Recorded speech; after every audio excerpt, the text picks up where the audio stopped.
The idea that there is no such thing as an ethical billionaire might hold true in many cases, and though Madam C.J. Walker never reached the billion-dollar mark, rumors and speculation still swirl around the empire she created. The real question is, what if the hair care formula that brought her millions wasn't truly hers in the first place? Was it her brilliance, strategic vision, or just being in the right place at the right time? One thing is undeniable. What she achieved was no simple feat. If success were so easily attainable, countless others would have followed in her footsteps. But the truth about building an empire is that how it rises often determines how it ultimately falls. And while Walker's empire was remarkable, it didn't last. The year is 1900. The ink on the Emancipation Proclamation has barely dried. In the scope of history, 35 years might seem like a long time, but for Black Americans, it was merely a blink of an eye. Though technically free, systemic oppression remained deeply entrenched. Segregation, violence, and poverty held Black people back, especially Black women, who were among the lowest paid and most marginalized in America. In a society where money equals power, Black women were often the last group businesses considered. With these circumstances, how could anyone have built an empire by targeting the poorest demographic in the country? The answer lies in one of the most overlooked aspects of Black culture at the time: hair. In just a decade, Madam C.J. Walker defied the odds.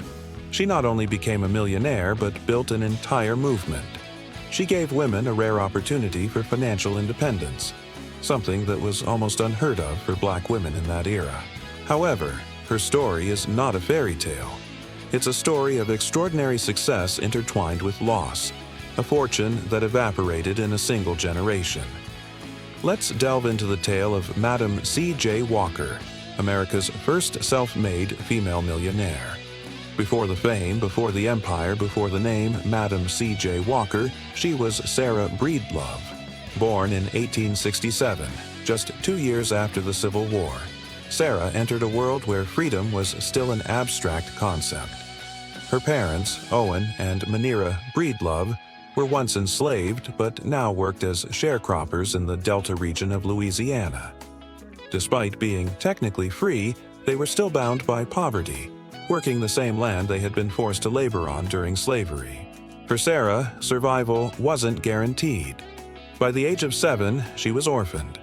After losing both her parents, likely to yellow fever, malnutrition, or the harsh realities of post-slavery America, Sarah was sent to live with her older sister in Vicksburg, Mississippi. But this home was far from safe. Sarah's brother-in-law was abusive and controlling, leaving Sarah with little choice but to marry at the age of 14, hoping for an escape from her grim reality. At 17, Sarah gave birth to her only child, Lilia McWilliams, later known as Alelia Walker. Tragically, Sarah became a widow just 3 years later.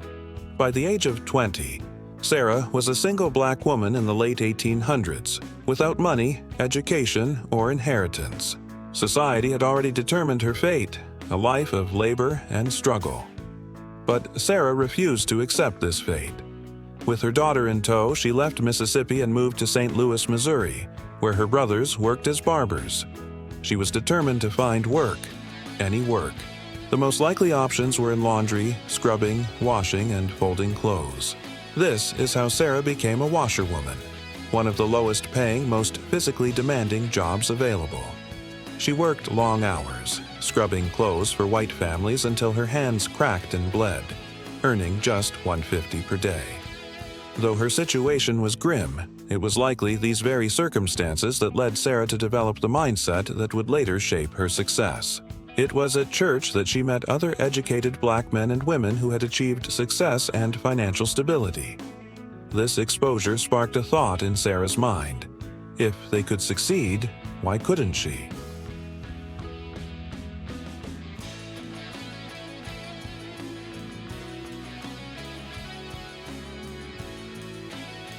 This is where everything began to change. It started with something as small as a scalp irritation, itching, burning, and hair loss. For Black women in the early 1900s, this wasn't just a matter of vanity. It was about looking presentable and being able to assimilate into post-slavery society. Straightened, neatly styled hair was considered orderly and acceptable. For Sarah, the hair loss she experienced wasn't just a cosmetic issue. It was a problem that hindered her chances for success. Some attributed her hair loss to stress, malnutrition, and poor working conditions, while others believed it was the result of harsh lye-based soaps and unsanitary hair care practices.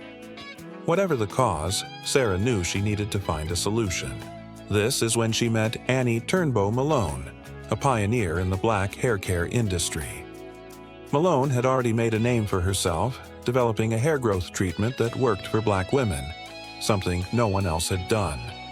She sold her products directly to black women and trained them to sell her products, creating a network of sales agents. Malone's approach was revolutionary.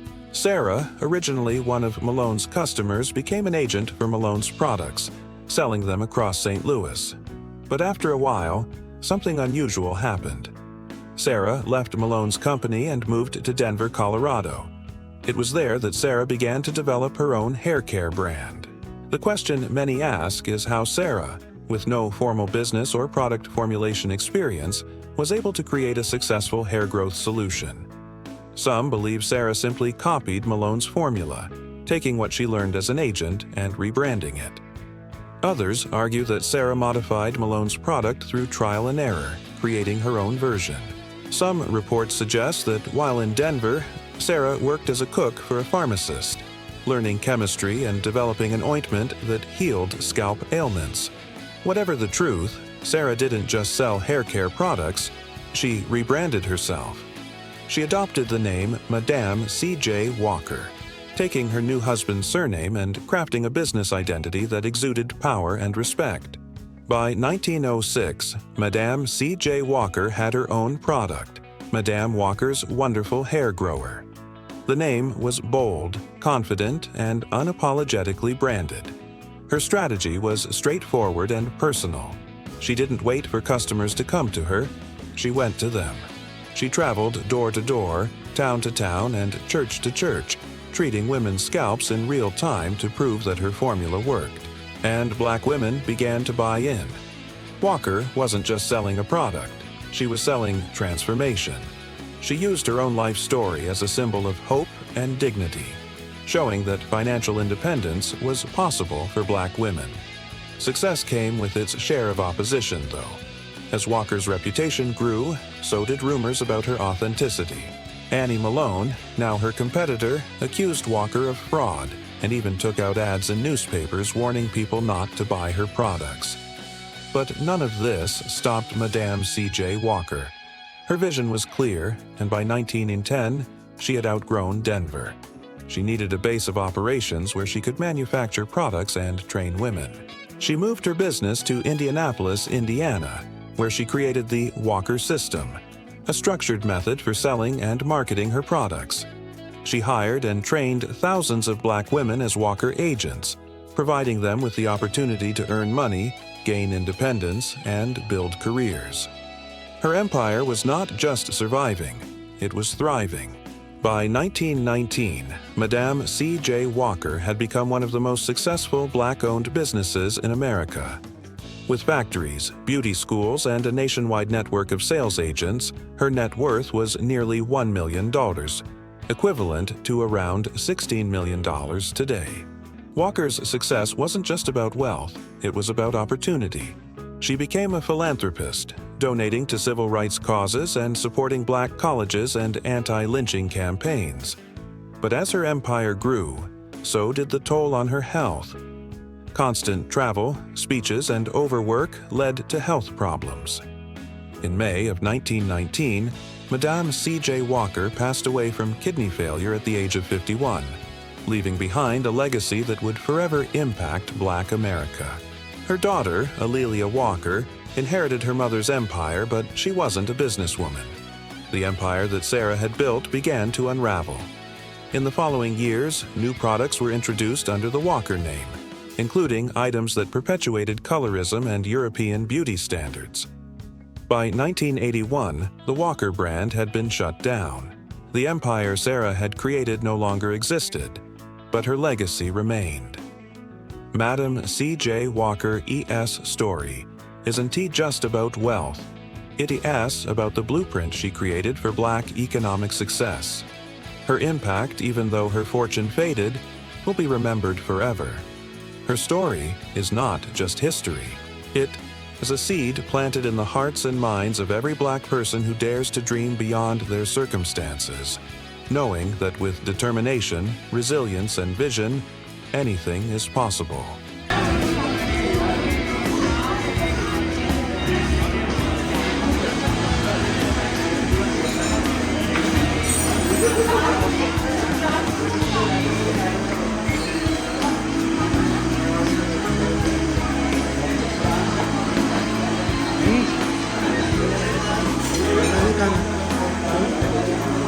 एक बहुत है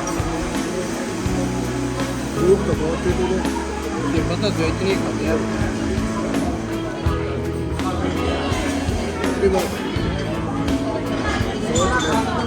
अबे Roxy के गांव में आज बहुत जो दिल करे मैं खिलाने को क्या सारे कह रहे हो भाई उसको गांव लगा हुआ है सारे कह रहे हो एलजी को गांव लगा हुआ है इस वजह से खा नहीं खा तो टेस्ट कर लेना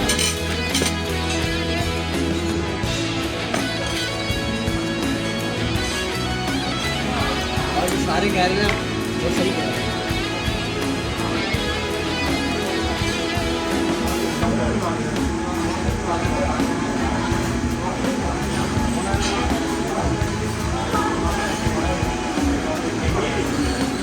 किसकी है उनके उससे बेहतर है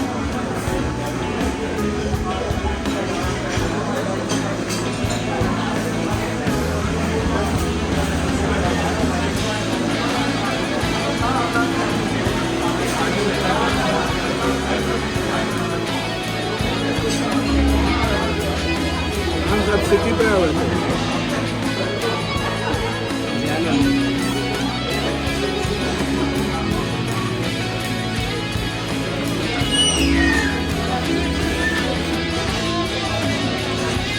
आखिर तो तेरा प्यार हो गया खत्म कीजिए भाई जो एक कदम पीछे करेगा हम दो कदम करेंगे यार वैसे भी मेरा से क्या ले लिया यार ही तो मैं तो उससे हेल्प ही करता था ना हर मामले में बस उसकी बच्ची से मुंह मारी हुई थी तेरी ना इसकी वजह से खत्म हो गया